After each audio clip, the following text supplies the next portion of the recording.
오늘 함께 하신 말씀은 에스겔서 18장 1절에서부터 9절 말씀입니다. 에스겔 18장 1절에서부터 9절 말씀. 또 여호와의 말씀이 내게 임하여 이르시길 너희가 이스라엘 땅에 관한 속담에 이르기를 아버지가 신 포도를 먹었으므로 그의 아들의 이가 시다고 하면 어찌 됨이냐. 주 여호와의 말씀이니라. 내가 내 삶을 두고 맹세하노니 내가 이스라엘 가운데서 다시는 이 속담을 쓰지 못하게 하리라. 모든 영혼이 다 내게 속한지라. 아버지 영혼이 내게 속함같이 그의 아들의 영혼도 내게 속하였나니 범죄하는 그 영혼은 죽으리라.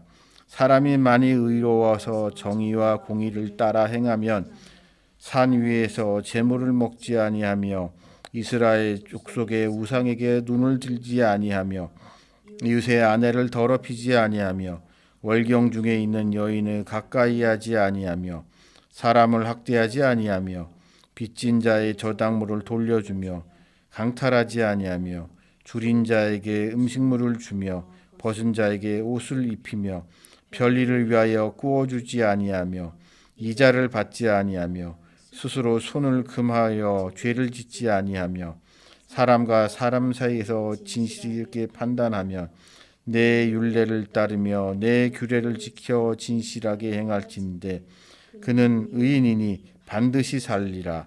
주 나의 여호와의 말씀이니라. 아멘.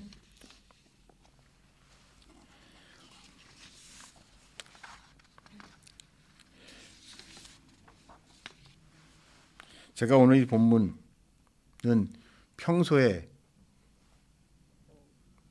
전했던 거와는 좀 다른 시선에서 오늘 이 본문을 여러분들과 함께 살펴보겠습니다.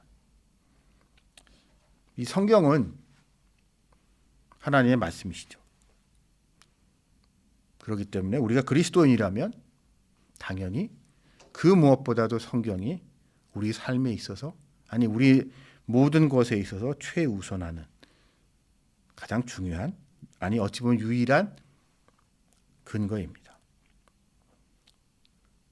이렇게 말씀은 귀한 것인데 간혹 어떤 사람들에 보면 이 성경 말씀을 지나치게 편협하게 바라보는 사람들이 있습니다. 즉 성경 말씀이 의 권위라는 것은 어떤 특정한 책으로 제한되는 것이 아니라는 거죠. 그러나 사람들 중에 어떤 사람들은 이 성경의 권위라는 것을 자신이 알고 있는 성경으로 제한하는 그런 우를 범하는 사람들이 있습니다. 제가 이 말씀을 여러분들과 나누는 이유는 제가 최근에 어떤 분들한테 이런 질문을 받아서 그거에 대한 답변을 남기기 위해 오늘 제가 성경 말씀을 살펴보고자 합니다. 어느 순간에 우리 한국교회에 이상한 이야기를 하는 사람들, 특히 이 복음주의권 중에 아주 이상한 소리를 하는 사람들이 가끔 있습니다. 한국교회는 아주 좋은 정통을 하나 가지고 있어요. 특히 개신교 진영. 교단과 교파가 달라도 성경을 공유합니다. 한국에 조선이었죠. 조선에 처음 선교사들이 들어왔을 때 그들은 각자 성경을 번역한 것이 아니라 함께 성서공회라는 것, 조선 성서공회였죠. 조선 성서공회라는 걸 만들어서 거기서 공동으로 함께 신구약 성경을 번역했고 그 전통이 지금까지 이어오기 때문에 우리나라는 개신교 진영이라면 교단과 교파에 상관없이 대한성서공회에서 내놓는 개역 개정판 성경을 그 전에 개역 한글판이었죠. 개역 한글판과 그거를 약간 다듬은 개역 개정판을 표준 성경으로 채택하고 있습니다. 그리고 그것에 있어서 아무런 문제 제기가 없었죠. 근데 어느 순간부터 외국의 일부 극단적인 근본주의자들의 영향을 받은 사람들이 갑자기 킹 제임스 버전 성경을 들고 나옵니다. 일명 그것을 근거로 해서 그것만이 진정한 성경이고 나머지는 다 가짜다 라는 이야기를 하면서 한국 교회를 혼란에 빠뜨리고 있습니다.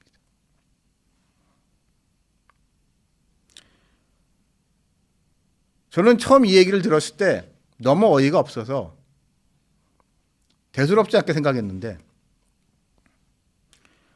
이 원래 이런 조금 변칙적이고 희한한 얘기고 평소에 못 들어보던 얘기가 더 사람들 이해하기가 뭐라고 해야 되나, 사람들한테 더 귀에 꽂히기 때문에 그런지 이 킹 제임스 버전을 앞세우는 일부 분파주의자들이라고 해야 되나요? 이 근본주의자들 중에서 가장 악질적인 인간들인데, 그 사람들 때문에 사람들이 혼란에 빠지고 있는 것 같습니다. 그러나 제가 이 킹 제임스 버전이 왜 잘못됐는지, 왜 킹 제임스 버전, 물론 참고는 할 수 있습니다. 킹 제임스 버전을 참고할 필요는 있지만 킹 제임스 버전이 우리가 한국 교회에서 채택하고 있는 표준으로 삼고 있는 개역 개정판에 비해서 얼마나 하찮은, 얼마나 문제가 많은 성경인지, 얼마나 잘못된 번역을 가지고 있는지를 오늘의 말씀 속에서 살펴보고자 합니다.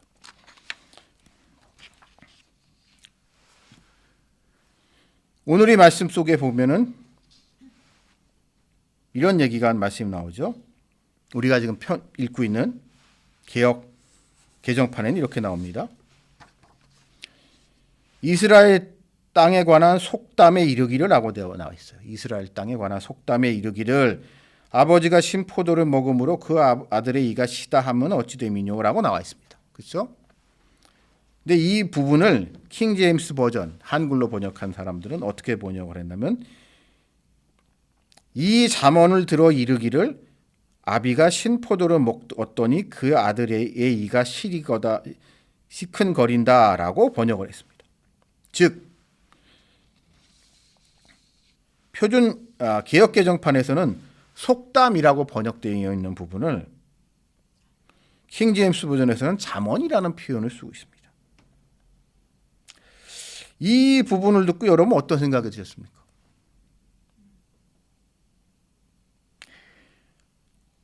제가 이거 좀 이론적인 얘기긴 하지만요, 이 부분을 좀 짚고 넘어가야 될 것 같아요. 이 속담으로 번역되어 있는 것의 히브리어는 마샬입니다. 마샬. 지혜, 교훈, 뭐 이런 뜻이에요. 그래서 속담으로 한글로 번역을 했습니다만, 이게 영어로 번역할 때 킹 제임스 버전은 이제 틴테일이라는 사람이 번역을 한 거거든요. 원래는 이 틴테일이라는 사람이 영어 성경의 번역에 두 가지 중요한 인물이 있습니다. 위클리프와 틴테일이 두 사람입니다.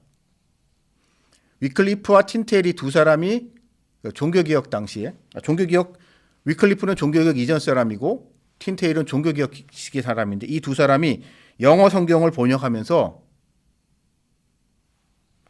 이 마샤르를 프로버브, 지금 영어 성경의 잠언으로 번역을 했어요.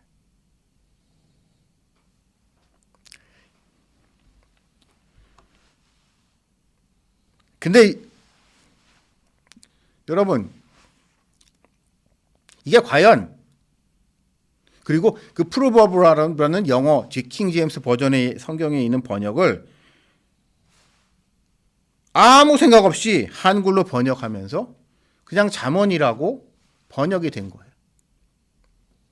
근데 여러분, 우리 기독교인들 입장에 생각을 해봅시다. 잠언 하면 생각나는 게 뭐죠? 잠언서예요. 잠언서. 그러면 우리가 이 문장을 딱 읽을 때 속담이다라고 생각했을 때 느낌과 잠언이다라고 얘기했을 때는 느낌이 전혀 다릅니다. 속담은 그냥 사람들이 하는 얘기다라고 생각을 하게 되지만 잠언이다? 뭔가 신성하고 거룩하고 뭔가 하나님의 뜻인 것 같은 그런 생각을 하게 되죠. 우리가 잠언서에서 보는 것과 같아요. 물론 그 잠언서라는 거는 잠언서 서문에서 나왔듯이 누구누구의 잠언이다. 솔로몬의 잠언이다. 누구의 잠언이다. 그런 사람들이 나는 지혜의 말씀을 모아놓은 게 잠언서죠. 그렇다고 봤을 때 잠언서가 마샬인 거는 맞는데 최소한 한글 번역 과정에 있어서는 조금 의미가 다르다는 거예요.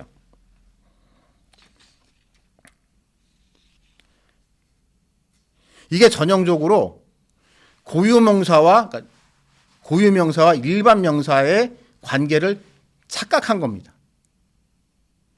여러분, 우리가 일상생활 잠언이라는 표현 사용하나요?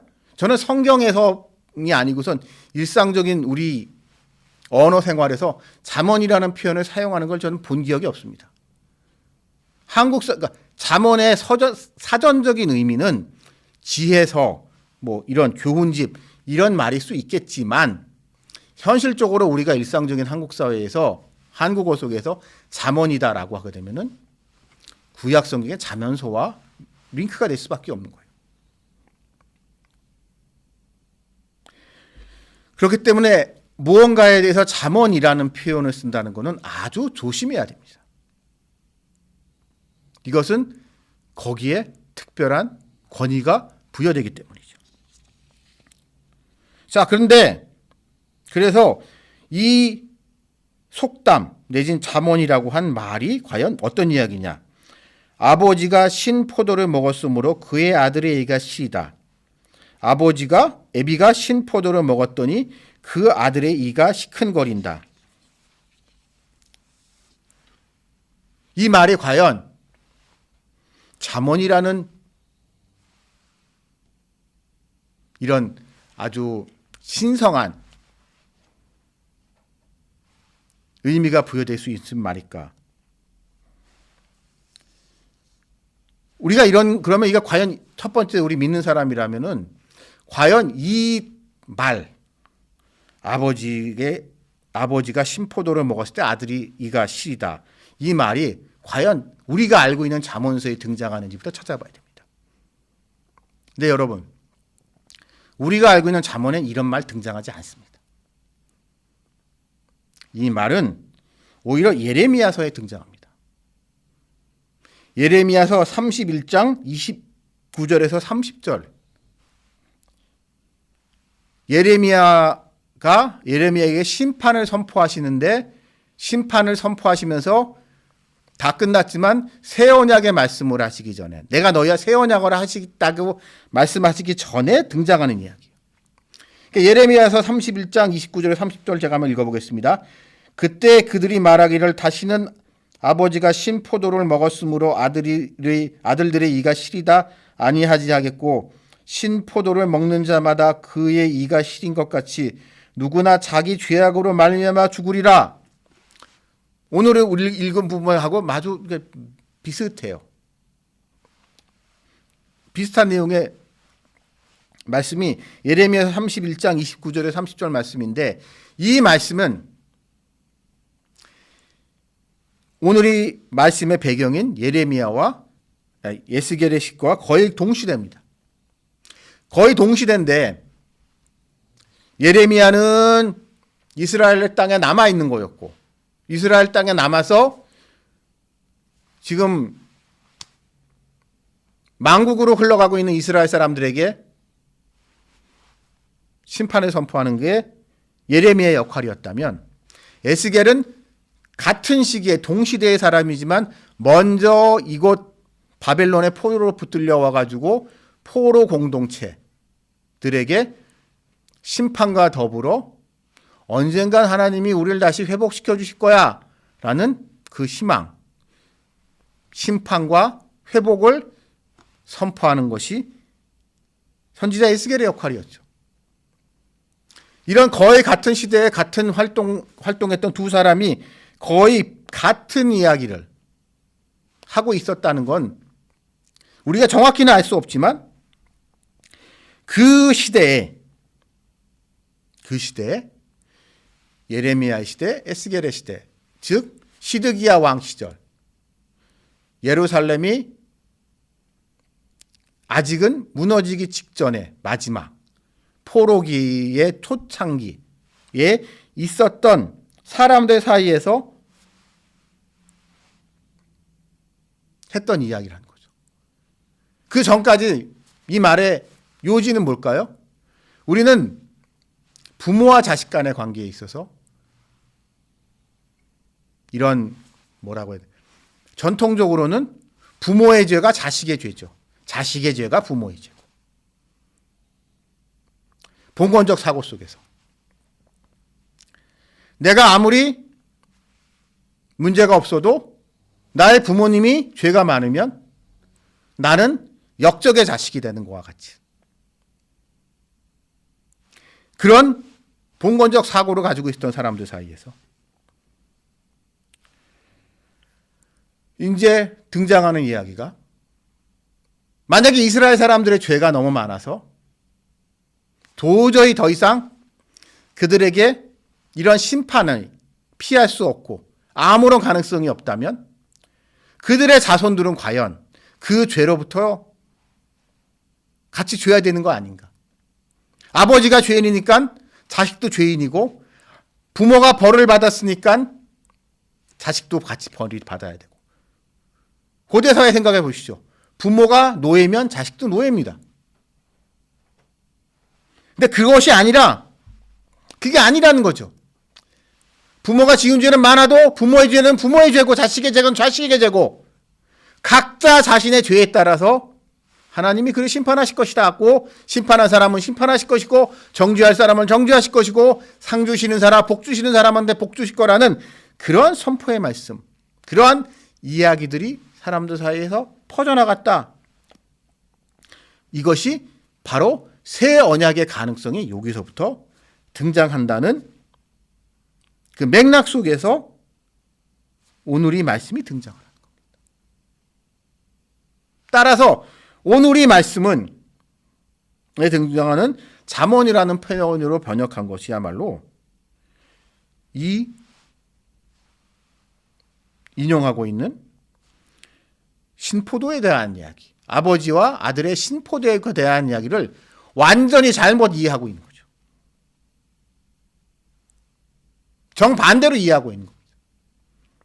이건 아주 인간적인 차원에서 좀 심하게 말할까요? 씨는 못 속인다 이런 이야기죠. 씨는 못 속인다. 뭐 가풍이 그렇고 근본이 그러니 그런 의미를 가지고 있는 속담인데 이런 것에 잠언이라는 권위를 부여한다는 것은 터무니없는 이야기입니다. 그러나 이 킹 제임스 버전을 한국어로 번역하신 분들 나름 이유가 있겠습니다만은 이런 거에 대한 이런 면밀한 신학적인 성찰 또한 이 언어의 문제 물론 그분들은 그래서 그러니까 사전적으로 보면 맞는 얘기일 수 있어요. 사전적으로는 기계적으로는 맞을 수 있을지 모르겠습니다. 만약 요즘 이제 잘 나오는 AI 번역기로 번역하면 이렇게 번역하는 게 맞을 수 있을지 모르겠습니다만 신학을 알고 있는 사람이라면 이거는 말도 안 되는 이야기인 거죠.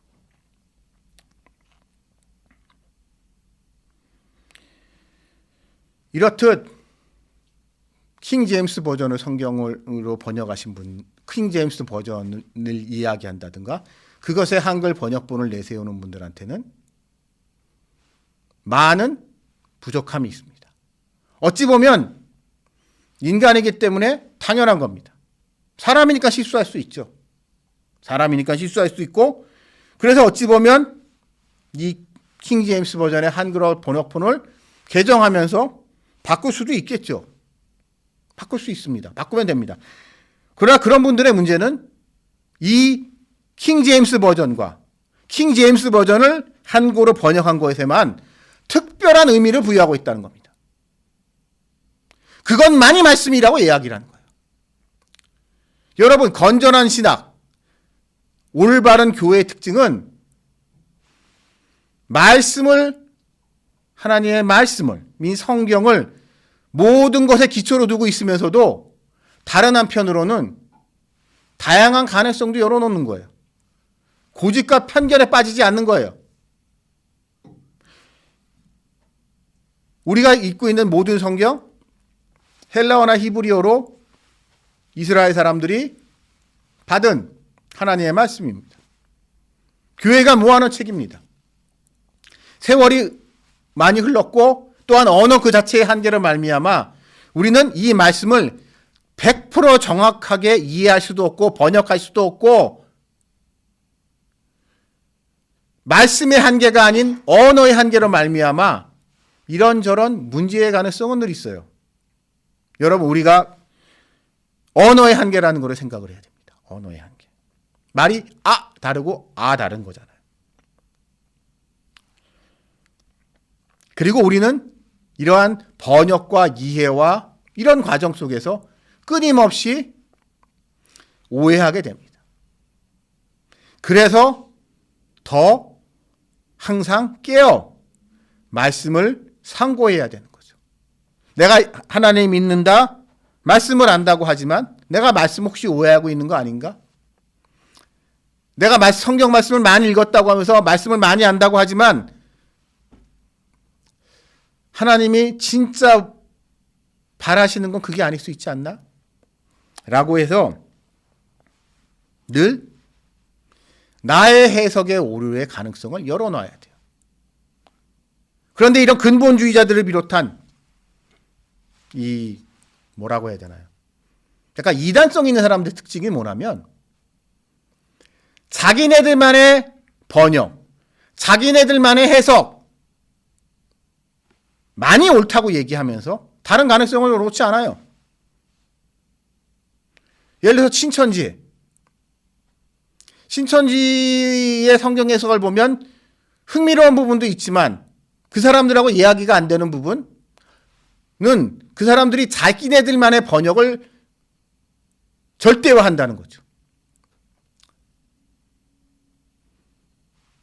안식교도 마찬가지고 여호와 증인 같은 사람도 마찬가지고 구원파도 마찬가지입니다. 어찌 보면 그 사람들일수록 그런 이단들일수록 더 성경 말씀을 내세워요. 성경이 이렇게 나와 있으니까 그런다고. 그러나 여러분, 그 또한 하나의 해석일 뿐일 수 있다는 것.